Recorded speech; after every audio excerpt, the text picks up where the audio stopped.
Welcome back to Dan's Messy Garage. We are in my messy garage today, and I have a 78 Mustang 2 in here as a project. It's my car, and I want to paint the rear bumper. I put the rear bumper on a few months ago. Now it's time to paint it. But if you're familiar with my channel, then you're familiar with this, what goes on in here. You know, what I plan and how things happen. Murphy likes to interfere. Now the plan is just to paint the rear bumper only, and maybe not even these, because this and that match. Here's the whole dilemma. The car could use a whole paint job. Yes, I'm fully aware of that. If I just paint the bumper, then this is going to look bad. Well, it already looks bad. But I think it'll look better if the bumper is at least blue, like the car. But the bumper's going to have more shine to it than the rest of the car. That can kind of be acceptable. But if I were to paint this deck lid and like these corner parts, you know, this whole back of the car blue, then the shine is going to be a lot more here than on the side of the car, because it's a base clear coat and you have to clear to the edge of a part. You can't just stop clear in the middle. You get a hazy looking outline, so you got to take clear to the edge. So that means that this is going to be shinier than this, and I can't just blend clear out, because the front of the car would need paint too. So it's a fine line of, you know, what do I do, what I don't do. Like I said, the car's for sale, and I use a consignment shop, GR Auto Gallery.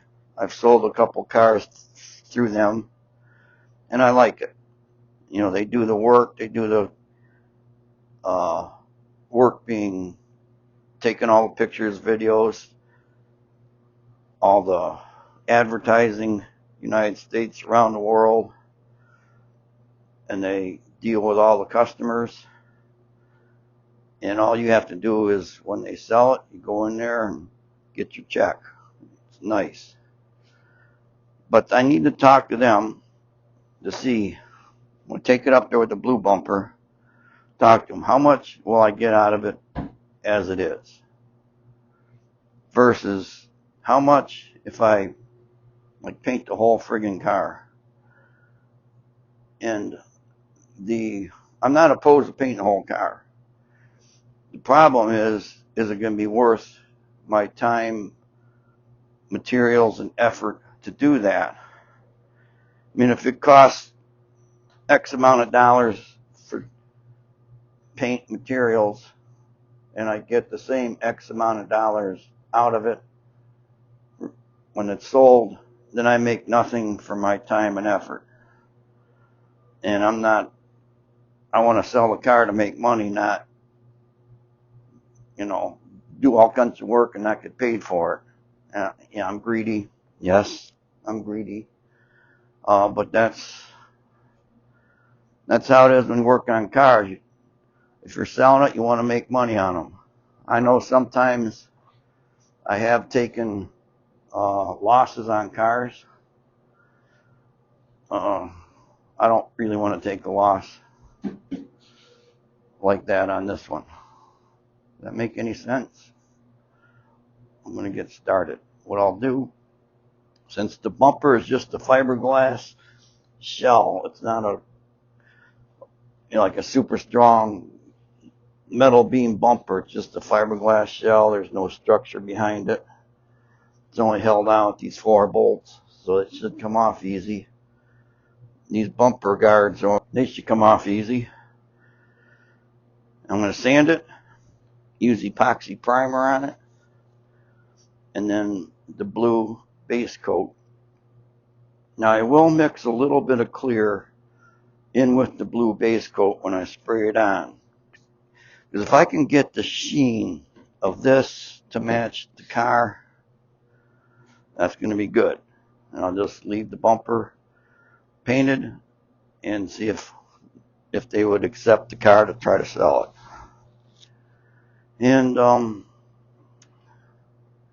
think I did enough yakking.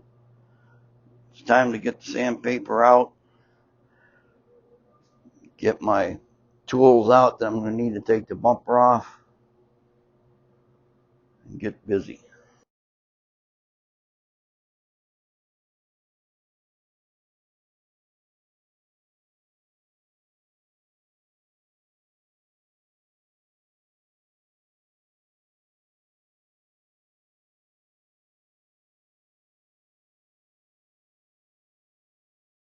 Okay, I got the bumper off.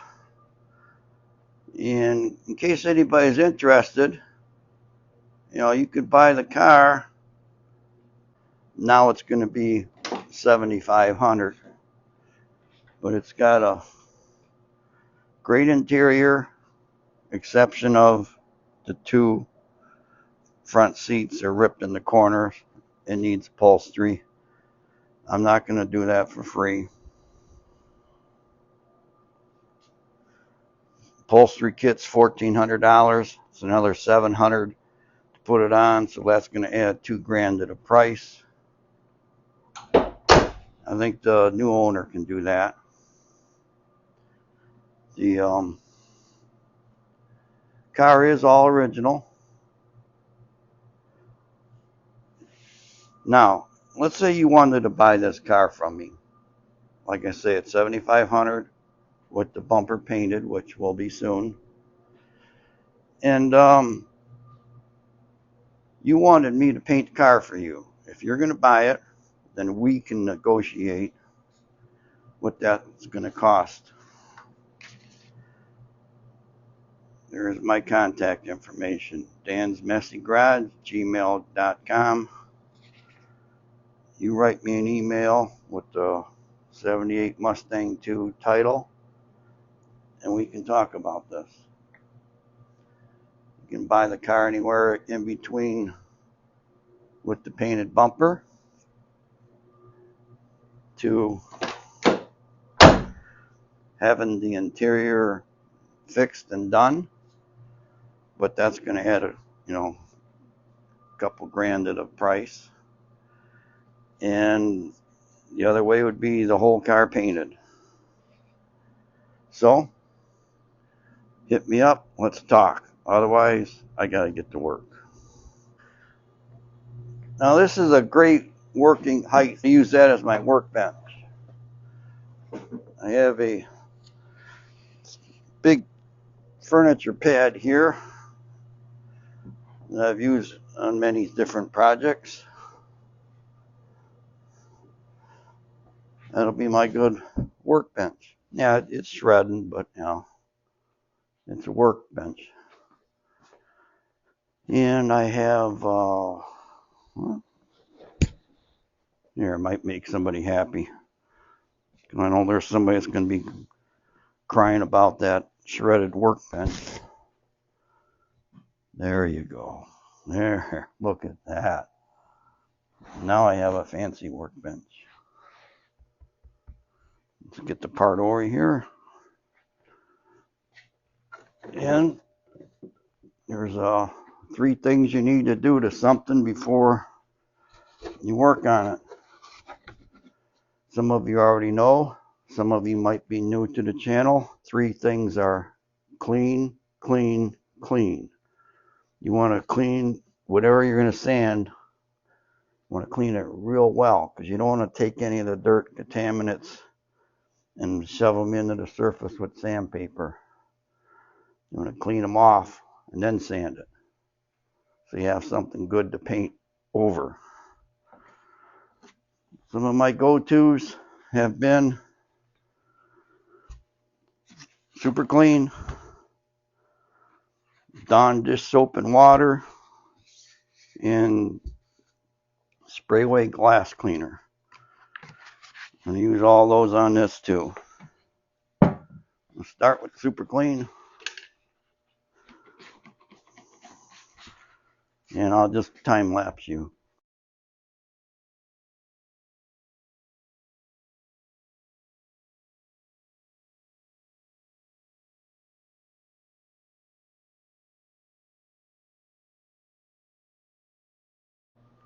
before I get to the third part of the clean, I'm going to talk about when you do stuff like this at home, in your own garage, your driveway, backyard, wherever you're working. Once you sand or clean a part and you start to sand it, you don't want to touch it with your bare hands, because the oils from your skin can get in there and cause paint to lift off later on. So it'd be a good idea to wear some gloves so your oils from your hands don't get into the part. Now I'm going to try to remember to keep gloves on since I mentioned that, but don't be surprised if you catch me doing something without them. You know, this is like when you were a kid growing up, do as I say, not as I do. In fact, I'm going to say right now, don't ever do anything I do. I'm not an expert. I'm just some idiot working in his garage.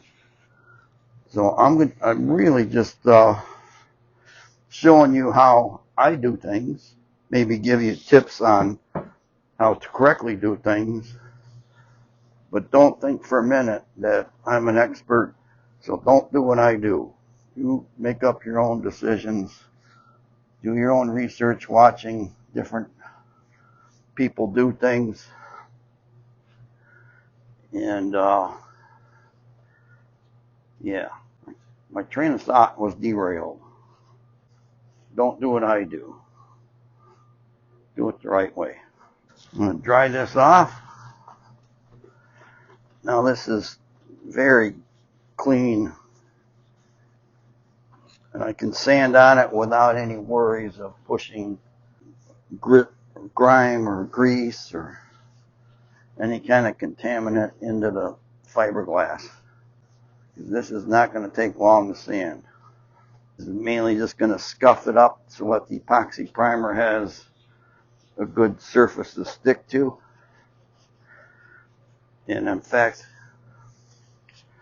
what I should do right now is mix up the epoxy, because the epoxy that I use is SPI brand, and it has a 30-minute induction period. That's where you mix it up and let it sit for half an hour before you use it. So I should get that mixed up and have it sitting there ready, so when I do spray it, I won't have to waste time waiting. Okay, I'm getting ready to mix up the paint. I'm going to be using my little gun, little touch-up gun. In fact, I almost ruined this gun. Made a video on it. How I left clear coat sitting the gun overnight. Anyways, I'm only going to mix up 2 ounces worth. That should only take 1 coat of that bumper. And this is a 1-to-1 mix. So I'm going to stir it up real good, this part. And then put an ounce in the cup, an ounce of the activator. Stir that, let it induce for at least half an hour, and spray it. Now you can mix this stuff as a sealer also by putting a little bit of reducer in it. I think that makes it dry faster. You see, the thing about using epoxy, you have time associated properties with it. Like once it's applied, you have X amount of time to do something with it. The something with it could be putting on regular primer or paint or some kind of a top coat. But that time is, let's say, a half a day to 5 days. I'd have to look it up. And after that, let's say 5 days, you have to sand it down and put more epoxy primer on. Then the clock starts ticking again. So I'm going to get the data sheets out, look this up, figure out how long it has to sit before I can top coat it, because I would sure like to get this painted today and not have to wait a couple days. And it's a clean part, it's a new part, it's a smooth part. There won't be any body fillers or anything involved in it. So I might be able to just use this as a sealer and cut my time down. But I'm going to go check that out now, and I'll let you know what I come up with. I was reading the information on epoxy primer, and it says mix 1-to-1, 30-minute induction period. I thought this was interesting. Pot life, 72 to 120 hours. That's 3 to 5 days. It can be mixed up. 30 minutes is minimal, but you can leave it sit for a couple days. And then preparing the surface. For bare metal, use 80 grit paper. Sand with 180 to 320 for paint or primer. What that means is if you're putting it over something other than bare metal, like a paint or primer, you can use a 180 to 320. So I'm going to sand probably 220, 240, whatever paper I have, and then put the epoxy primer on it. You can use it as a sealer. We put 5 or 10 to 50% of reducer in it, and then spray one wet coat only. Let it sit 2 hours, then apply paint. That means I can spray on epoxy, wait a couple hours, and then paint it. Perfect.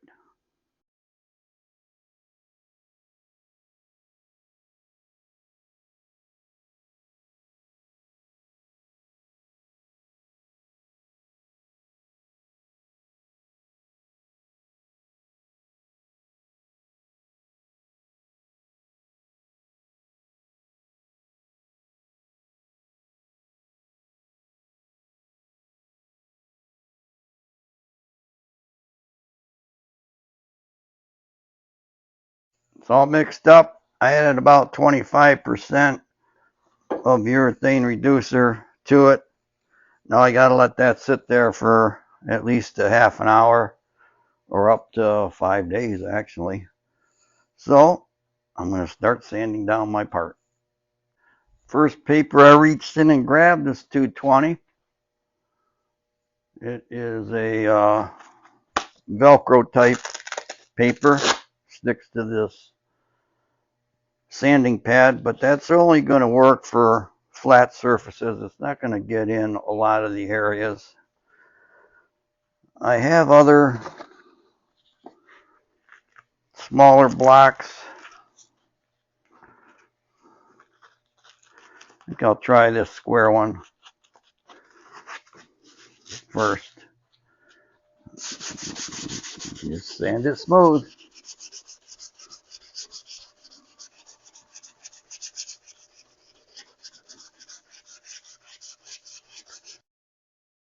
That was a test, people. Did you catch my mistake? Something I was preaching about earlier? Glovies. I didn't put my glovies on.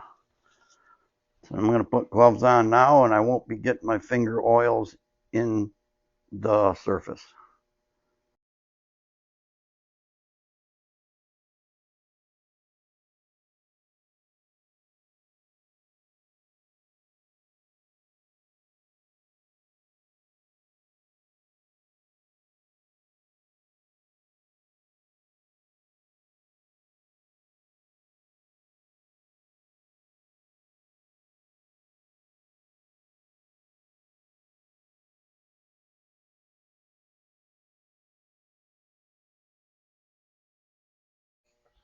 "15 minutes later, and it's all sanded.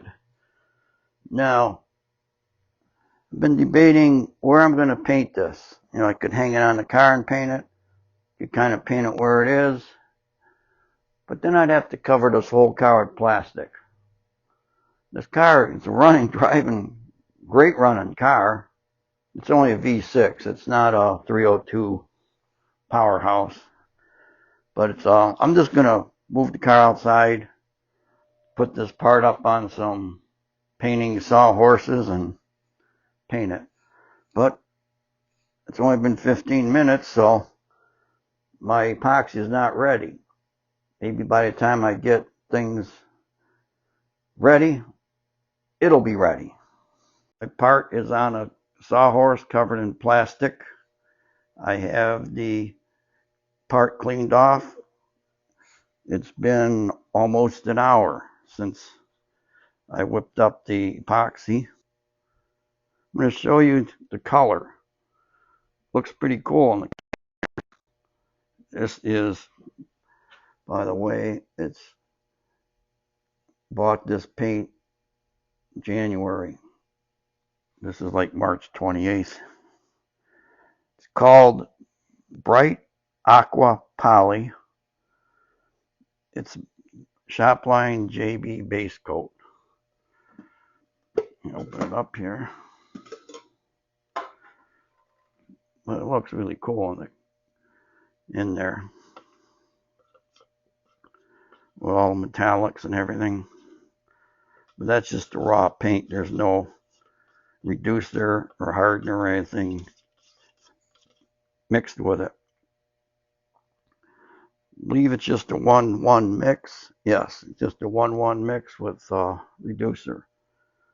And then spray it.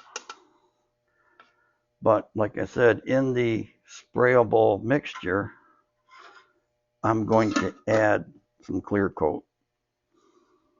I'm going to get my mask put on. I'm not going to bother suiting up. This won't take long. It's 10 minutes to 3 right now.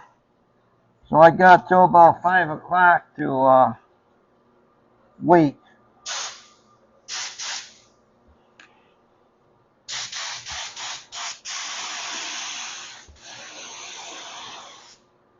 Need a little bit more paint.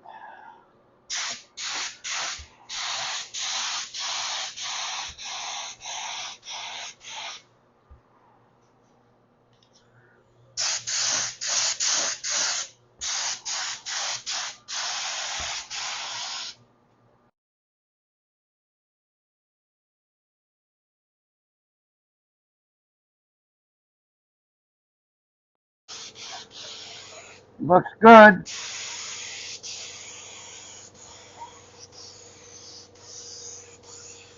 Said to put one wet coat on there. I'm making sure it's wet.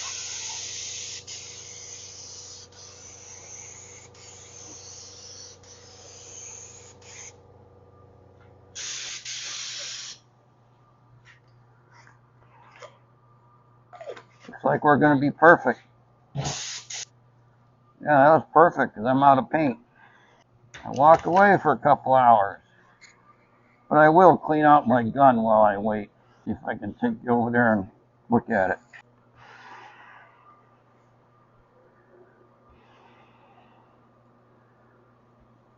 Got a nice smooth wet surface. Good shape. It's been 2 hours.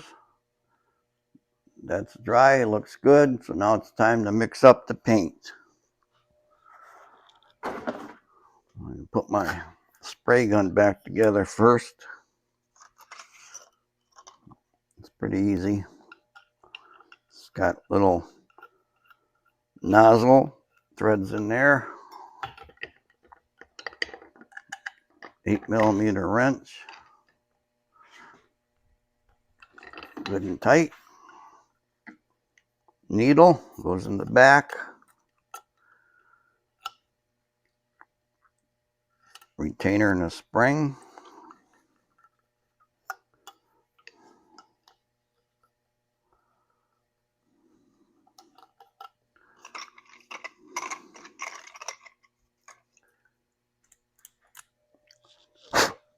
Air cap.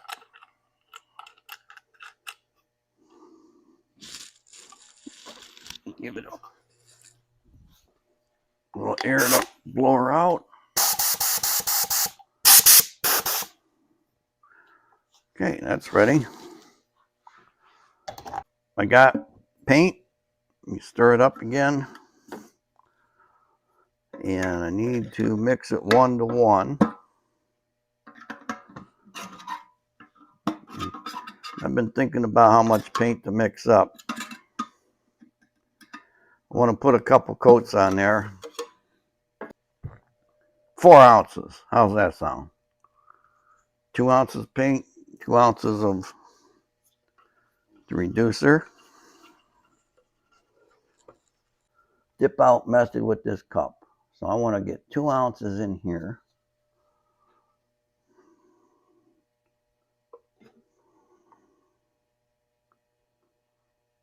That was 1. There's 2.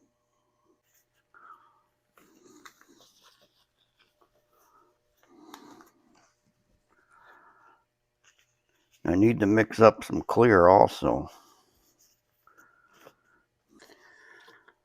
Looks like I'm going to have a little bit more than 4 ounces.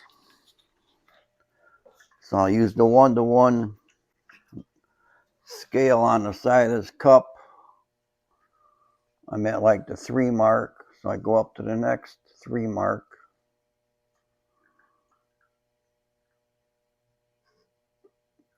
Right there. Mixolate this.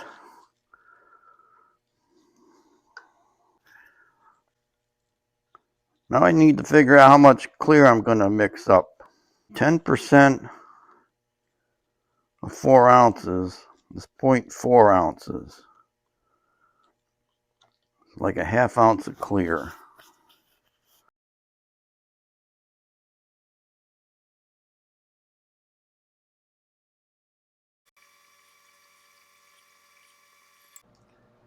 I have 4 ounces of paint mixed up.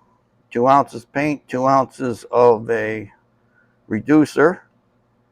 4 ounce mixture. I'm taking 10% of that, which is 0.4 ounces or roughly a ½ ounce of clear, and put it right in that base coat. Mix this up good. Spray it. I might have enough for 2 coats in this little cup. It's easy enough to mix up more if I have to. Looks good.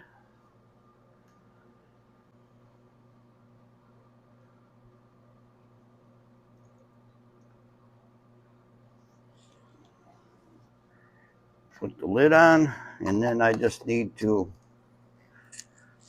get my mask on and spray it.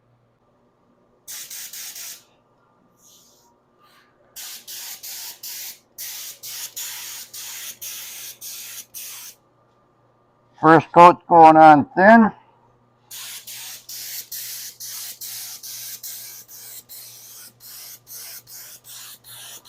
First coat is just a tack coat.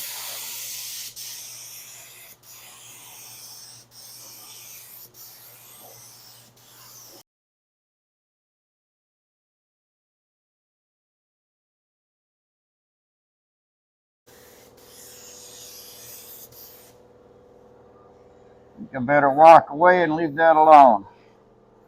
You see how much paint I used up here.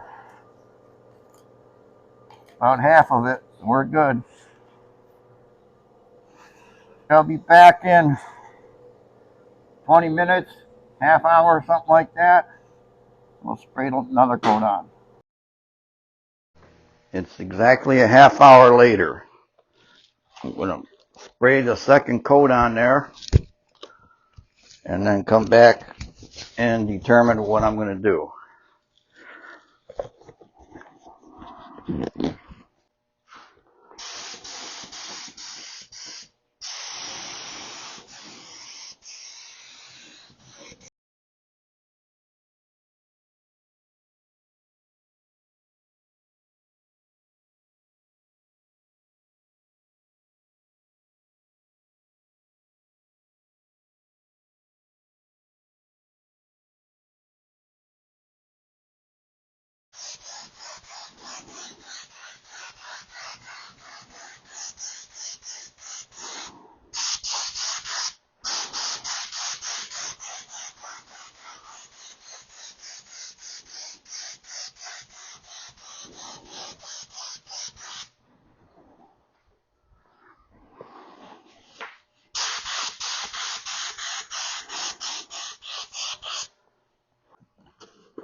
You know,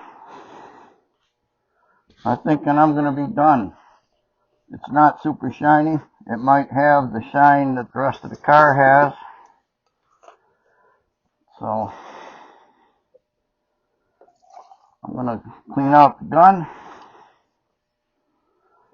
and then I'll come back and look at it in a half hour and really decide.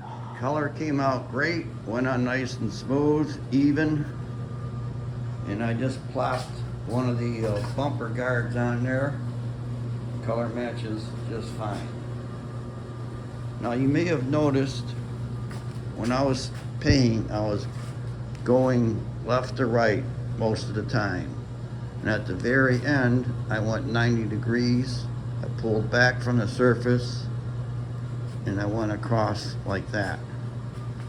What that does is it lets the metallic particles fall onto the painted surface in a different orientation than the left-right motion. That'll hide any kind of tiger striping or, you know, splotches or stripes. I don't have any. It looks great. And see, right now the sheen is just great. I mean, it's like this. It's the same sheen. That is base coat with a little bit of clear mixed in, so it doesn't have the durability. I mean, that'll probably scratch off there pretty easy, because clear is what gives it the protection from scratches. But I don't want it to get too shiny. That shine there is fine. So I have options. I can put flattening agent in the clear, so now it has like a 30 or 40% gloss, like that. PPG sells a semi-gloss clear. I could do that. I could also take my regular clear, instead of spraying it, you know, normal, pull it way back and spray it so it won't be shiny, as shiny. But I think it looks fine. So tomorrow I'll put it on a car and then we can take a look at it. Right now I'm very happy with the color, so now I have to get my clear and put that on there for the protection. I mentioned I put the clear coat in the base, but I didn't really explain why.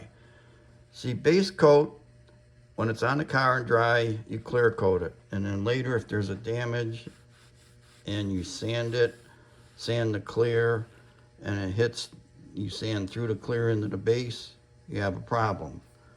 But if you activate the base, that means putting the clear coat activator into your base mix. If you ever do sand through the clear into the activated base, you don't have a problem when you clear over it. I just took it a step further and mixed the activator and the clear, put it in the vase. So I have activated base, but it's also got a tiny bit of clear in it. So now I have my clear coat mixed up, and I'm going to spray it on and try not to get it super shiny. Fun times. It's been a half hour since I sprayed on the clear, and I'm happy. It's got like a semi-gloss sheen to it. It has protection. It's not super shiny. So I'm gonna let this cure overnight, and tomorrow I'll put it on the car and give you my final thoughts. Next morning, the bumper dried all night, and I'm going to slide it onto the car and see what it looks like.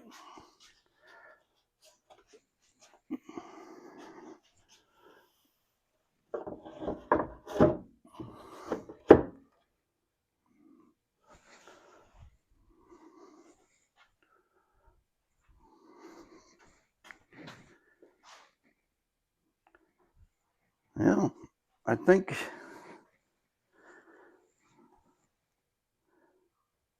yeah. See, when I painted it, it matched these bumper guards real well. But then when I put the clear on it, looks like it got a little lighter. Because, so what could I do? Let's see, you can leave it alone. You can mix, since the color was darker and it got lighter with the clear, I could take color and clear, like 50-50 mix, and put another coat of clear with the color in it. And that might darken it up.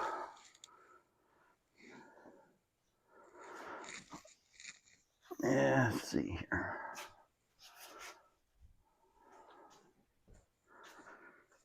My executive decision, since it comes on and off easy, I'm going to mount it up, put the bumper guards on there, take it outside and see what it looks like.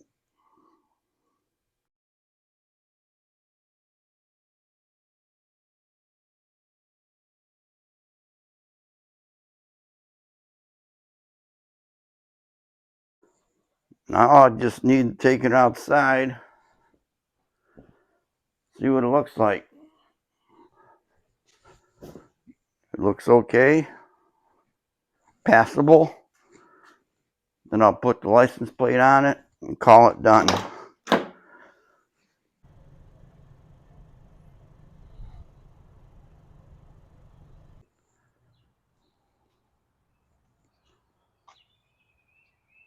A little lighter. But if you look, front bumper's a little lighter too.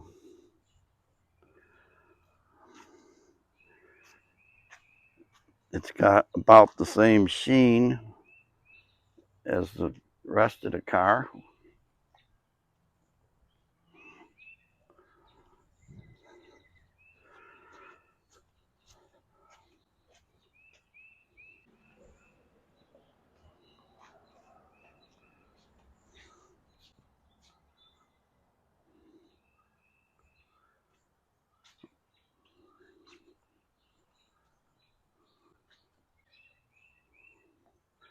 I'm thinking I'm going to leave it. Here's why. It detracts your eye from the rest of the car. You go to it because it's got a lighter color to it. And when it does that, it actually helps take away some of your appearance or vision of the bad parts of the car, because your eyes go to the bumper. So yeah, I'm going to leave it alone for now. I'm going to go up to the consignment shop and see if they'll accept it to sell and how much I can get out of it. It's going to be the end of me painting a bumper in my messy garage. I thank you for watching my channel. Please return to my channel for other videos. Bye.